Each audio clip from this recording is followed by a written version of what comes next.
Hello, my friends. Welcome back to, 15 minutes of free thinking if you choose that, or it could be Carpo's Corner. It could be a whole variety of things, but I'll bowl this recorder out here and maybe I'll just do a vocal recording too. Hope everyone's doing well on this fine day. It's actually pretty stormy here in Portland. We're supposed to have flash floods and 6 inches of rain tonight and, flooding all through the coast and everywhere else in the Willamette Valley, along all the areas where the fires had burned all this, all of our forests and land up, many of our communities destroyed. But you know what? We persevere because as humans, it's what humans do. We move forward, we get over stuff. Even people who have lost the most this year learn how to toughen up and really thicken up our skin. Now, I know a lot of people who have been seriously displaced in 2020.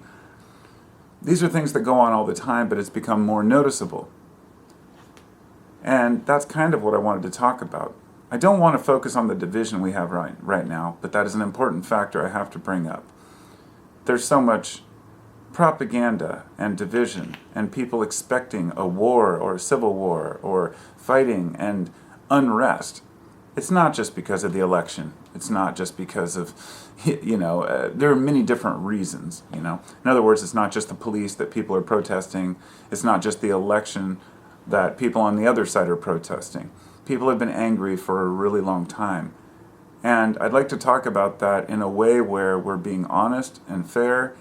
And I'm not here to berate or harass or insult anyone. So hopefully you'll hear me out before you assume that I'm here to point the finger at anyone in particular. The year 2020 has given many people pause. It's either flown by really fast or it's ticked by extremely slow. And for a lot of people, myself included, it's done both.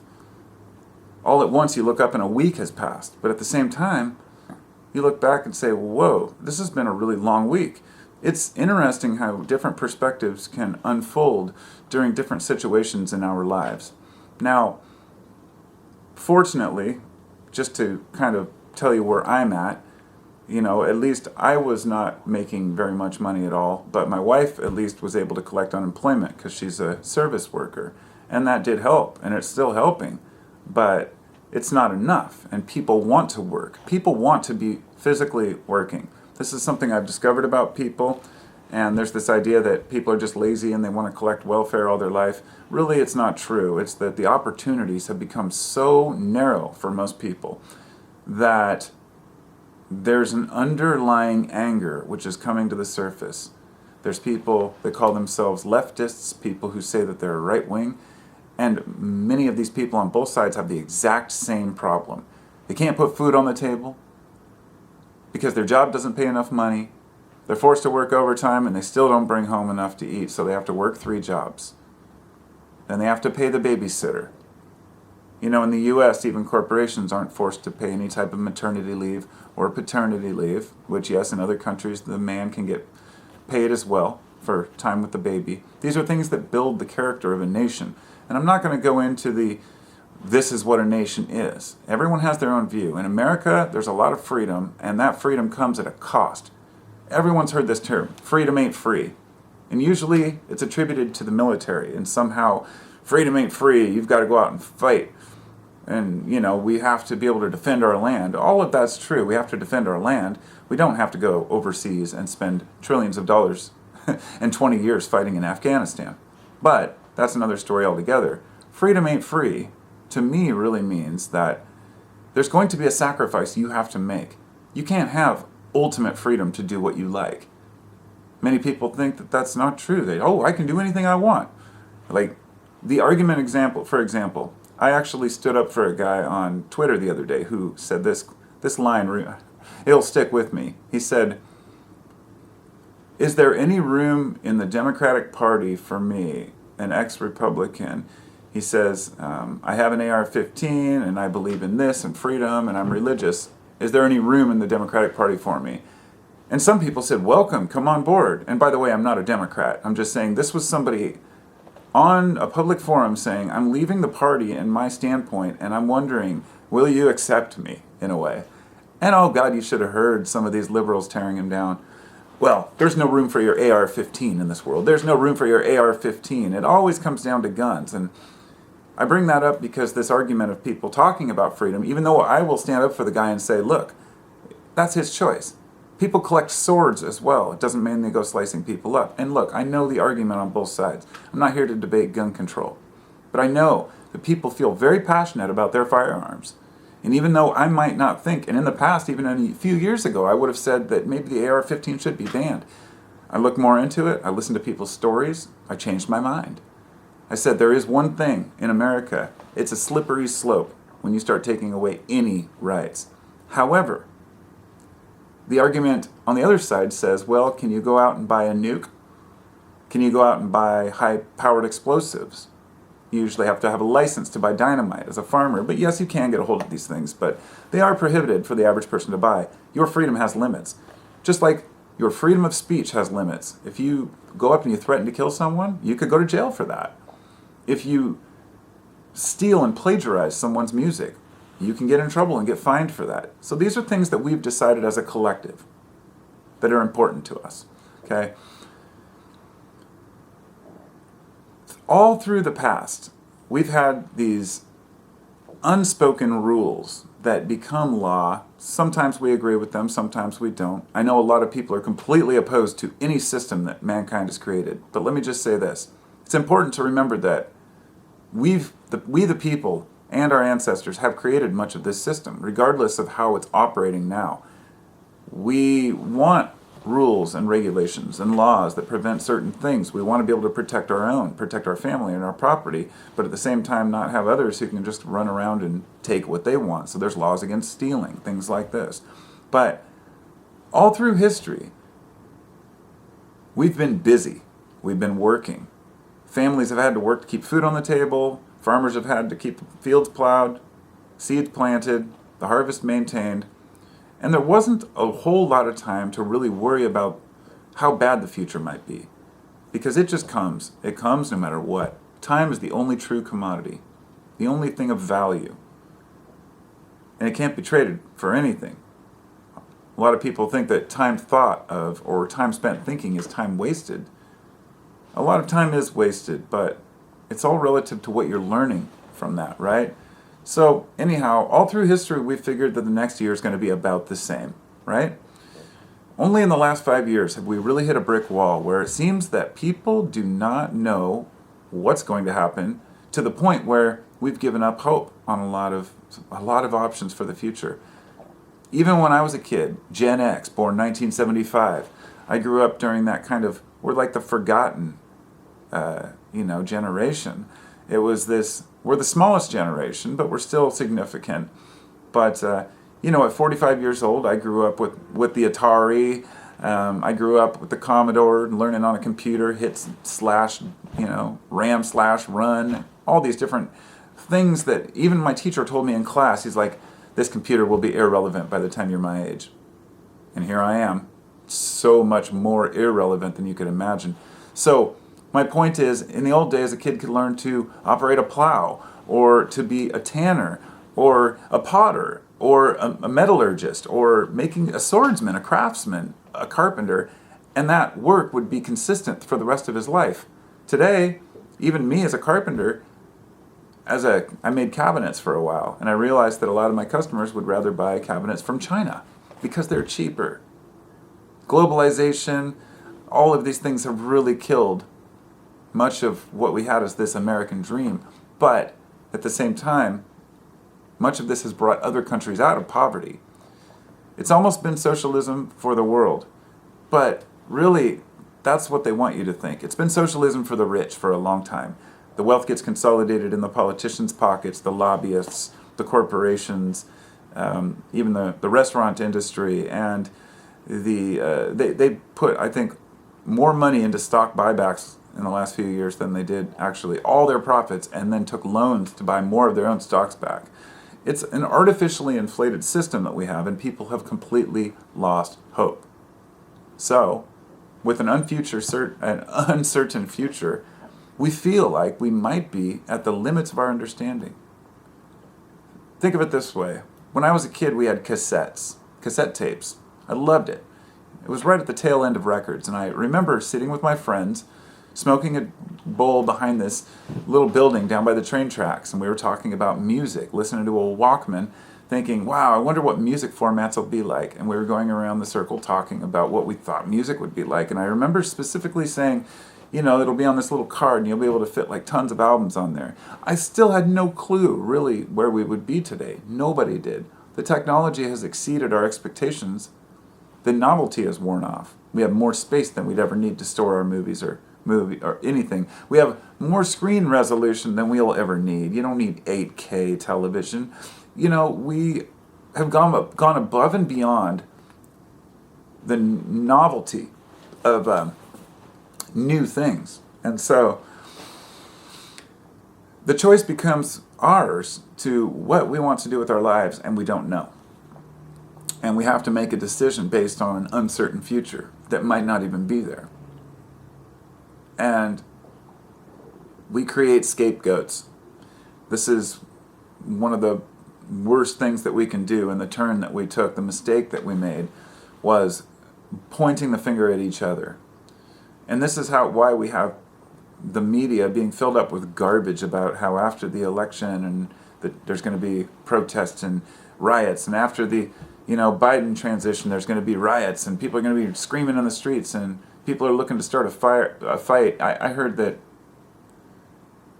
people actually, the same people who a few years back would say, watch out, they're going to declare martial law. Watch out, they're going to declare martial law. There's a tyrannical government that's going to declare martial law.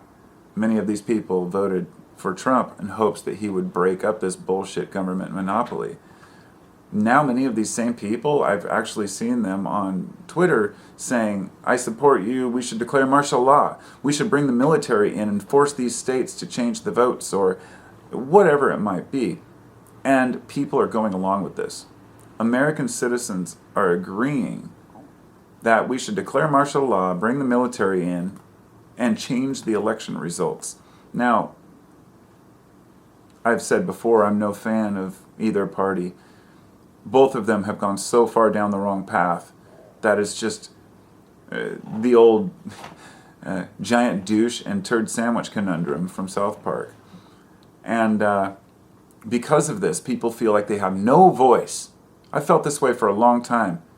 The last election I voted for Bernie Sanders, even though he wasn't going to win. There was no chance. Do I think he's perfect? No.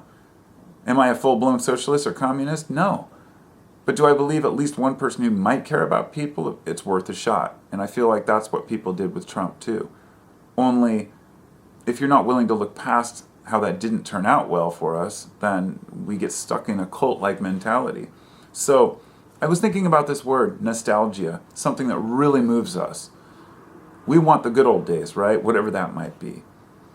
I thought about this for a minute, and I'm very fascinated with etymology, which is the study of words and where they came from. Not to be confused with entomology, which is the study of insects. Etymology is fascinating to me. Words speak volumes. They say a picture is worth 1,000 words. Well, analyzing a word can be worth 1,000 books. Just understanding one word and the root of how a word came to be. And the word I was thinking of was nostalgia. And I thought, well, it's got to be nost or nostos or something, and then algia. But I thought, it must be, looking at the past as if it's a yearning for the past, and it is in a way, but the nost part, what fascinated me is Nostradamus. I thought about this. Nostalgia is looking back. Nostradamus was a guy who supposedly looked forward. Now, I'm still working on that one, but nost means home, okay? And pain. Nostalgia means home and pain. And I thought about this, and it's the literal translation of nostalgia in Greek means homesick, which completely makes sense. When we think of nostalgia, though, we think of, oh, remember those good old days when we played at the park? Remember those good old days when we sat around the record player or the TV as a family? Whatever it might be, it's actually being homesick, because we're always homesick as a species. And what I mean by that is that we're always wanting comfort and to go back to that serotonin-induced coma that we reach sometimes. This is why people have such an amazing experience sometimes on MDMA, not to bring drugs into this, but the serotonin flood and rush is so intense for some people who maybe don't have high enough serotonin levels on average. Dopamine and serotonin, they seem to alternate. Dopamine is more for motivation, for good and bad motivation. Don't get it confused. It's a complicated thing and still not well understood at all. But in a nutshell, when dopamine levels are high, serotonin levels are low, because serotonin levels are your comfort levels. Serotonin goes up once the dopamine levels go down, and that's usually after you've eaten a good meal. Everybody knows that after a big meal feeling, right? That's serotonin. You don't have the motivation anymore. That's why after lunch you just want to chill out. So anyhow, this is important because our serotonin, as well as oxytocin, and you've probably heard of that, which is the bonding chemical for mothers and children. Basically, your oxytocin levels are very high when you have a child, especially when they're newborns. However, it's in the child too, but it's also in fathers. People don't realize this. Fathers have a huge boost of oxytocin when their kids are born or when they're in an emotional state with their families or elsewhere. It's the bonding chemical. It's that chemical that makes you look back on a song that you heard at one time in your life, and it makes you cry thinking about that song. That's the bond you have to a song, to a moment. It may not be a bond to the song, but to the moment, and the song was part of that moment because those are the frequencies that you heard. It's fascinating and it is important, and it may seem off topic, but being homesick and having nostalgia for the past is why I believe we are in the state we're in right now in this society. If you don't have moral foundation, you don't have hope and promises and dreams, if you can't send your kids to school and you know, even if that societal, and this is important, even if that societal creation is just that, a creation, an illusion of order, that illusion of order keeps people moving forward. If people have nothing to look forward to, then they lose all hope. And when people lose all hope, you better watch out, because you're going to have civil unrest, you're going to have a lot of chaos. So, I basically said that, you know, we're hopeless at this moment. And I refuse to walk away from a discussion without saying, what's my point? What do we do about it? Because I'll tell you, there are 1,000 videos on YouTube telling you, well, probably millions of videos on YouTube telling you all the problems in the world, documentaries elsewhere, or what you might call a documentary on Amazon Prime, which is the worst documentary list I've ever seen in my life. Just came to mind because I think one of the biggest providers, one of the richest companies, allows garbage documentaries on their site. But that's my opinion, of course. What can we do about it? We can be as strong as possible. I think the other day when I made a video about, you know, non-existence, antinatalism, people losing hope, I kind of said, you know, in a nutshell, man up at the end. And I hope people didn't mistakenly take that as just saying you've got to be tough all the time, or saying that not some people don't have a serious issue with depression or anxiety, because I have. I've been through depressive episodes where I couldn't get up. I've been through severe anxiety. I still grind my teeth. I've ground my teeth down to the point where, you know, I've lost a lot of them. But I persevere and I fight through it. And sometimes I ask myself, why can't we all? One thing I guess I've learned that's important is that you're the only one that has to live with you. You can put off your problems on others, blame your family, blame your parents, blame your situation, blame your income, blame your boss, co-workers. None of it is going to help you. Blaming will never, ever help you. It's okay to point the finger and to call out bullshit. Being a whistleblower is important. Like if you're working at a company and you say, these guys are doing this, but of course, you try to expose anything criminal in this world, you're just called a disgruntled employee and nobody listens, because it's all about the money, baby. It's all about the ducats, the dollars, the cash flow. Everybody's looking for more money, because they hope it makes them a bigger man or buys them more things. It's something that I've seen even when you interview people. This guy in Ghana, the country, it was this little village. I was watching a documentary about this small village that was waiting for this hotel to come in because they thought that it was going to bring them clean water, and they were going to start pumping oil off the coast. You all know where this is leading. Of course, they didn't give the people anything. The oil facilities started causing pollution on the beach, and they just felt like, they got ripped off, which they did, like most of these small villages and tribes do. A Western company comes in, takes all their resources, and leaves. It's robbery.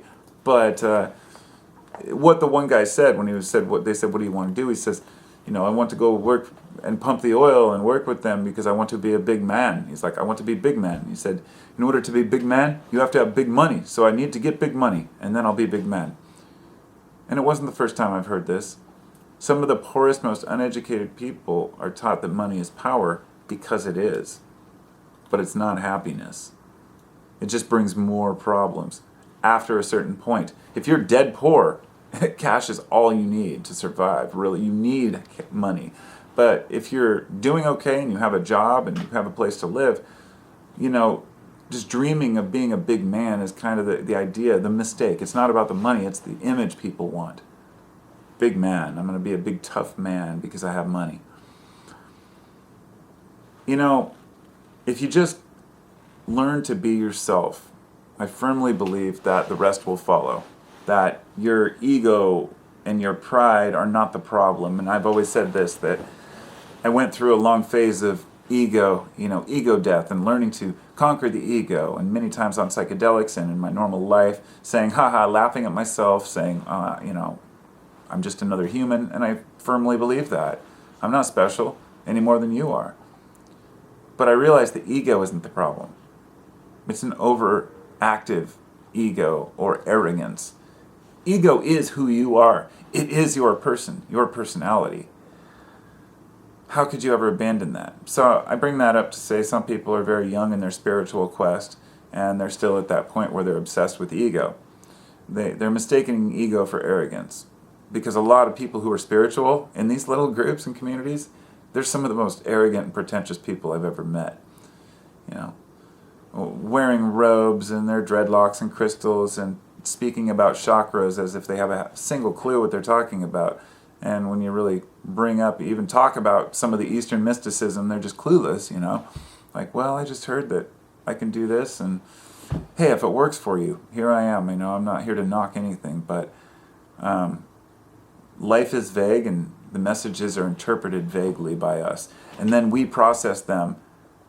And so I don't know what we can do really to overcome the bigger world issues. But in our personal lives, I think what we can do is just be honest with ourselves.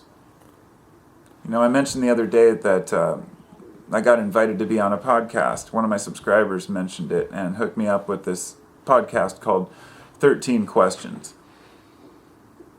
And I checked out a couple episodes, and they were interesting. It's nice. It's for men, and they ask, it's interviewing men about what they think about manhood, and what's some of the most embarrassing thing that's ever happened, or, what do you find, valuable traits in a man, things like that. And I'm really excited to be on it, actually. I'll be on the 13th. I'm doing the podcast. I don't know when it'll be posted.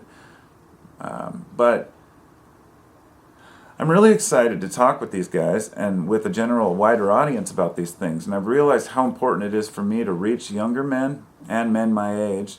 And I dare not say men older than me, because I wouldn't assume that I know any better than anyone older than me. However, we both know that age really doesn't play that much of a role in maturity beyond a certain point. What we've experienced in our lives is kind of what determines what route we go and what we think is important. But I've met some people that are younger than me that I said, man, this kid is wise. So I'm going to assume that with at least the people I've talked to who trust my advice, I'm hoping to reach a wider audience there too. And one of the questions, are things like, what do you consider to be a valuable trait in a man? And I thought about this. I said, honesty. And then I thought about it for a minute, and I thought, yeah, honesty is extremely important, but let's go deeper. Like, what exactly What are the most valuable traits in a person? Is it honesty with the self? And I've thought about this a lot over the last few years. I think that the single most valuable trait we can have, which can save us from division, can save us from sickness, from anxiety, from depression, from pestilence, war, starvation, everything. The one thing, our saving grace, that everyone has access to,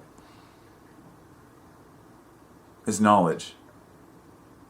And in order to get that knowledge, you cannot wade in cesspools. You can't go to an echo chamber on YouTube and just listen to conspiracy channels all day long and think you're going to get your knowledge from that. Nor can you go to mainstream media and just hear about the world issues. I guarantee you, if you turn off mainstream media, any media, for a week, and then go back and click on the headlines and see if you really missed anything. Because I guarantee you, if you have any social media channels whatsoever, you're going to hear if some big event happens, if there's a major asteroid impact or something that's really going to affect you. You'll hear about it. We're all obsessed with checking what's going on in the world. And letting go of that is the first step, I believe. I would also say delete all notifications off of your phone, off of your device, whatever you carry, your portable devices.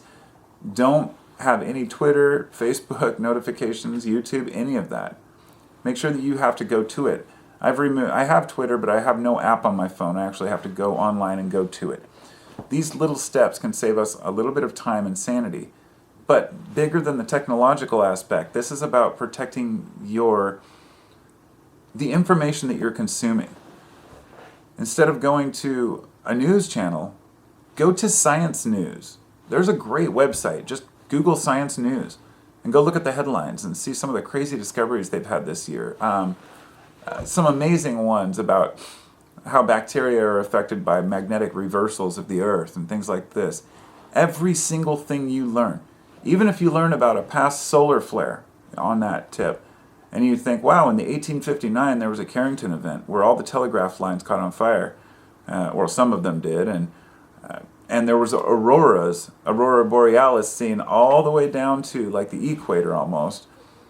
And then you think, wow, well, if all the lights go out in my neighborhood, and then I look out and I see in the night sky an aurora, then that will tell you that the power's out everywhere in the whole region. And then you might think, oh shit, I'm screwed. I better get to the store and get as much food as possible because there was probably a major solar flare. That's just one step among many. Knowing how to be prepared for a disaster is just one thing. But knowledge is really crucial. It's very important, in my opinion. And this means, unfortunately, the key here is you're going to hear things you don't want to hear. If you're, for example, let's take a controversial subject. If you're a global warming denier and you think that there's no global warming, and you start educating yourself on sea level rise, say you're trying to determine where to live. Well, I want to move and buy a property on the Florida coast. But you're smart enough to actually believe the seas will rise over time. And you think, well, I'm not going to put my family in that predicament for the future. That's dumb. I'm going to move inland and up a little higher, or in a place with less storm damage. These little things can make massive differences in the life of a person. But at the same time, let's say that you're a believer in climate change, and somebody's telling you that, well, maybe this won't be as bad or come as fast as they thought, and you base all of your decisions on preparing for this coming apocalypse that never comes in your lifetime. It's all about the fine balance. You see what I mean? I was a prepper for a long time. I have dried food in the big buckets that you could get back in the day.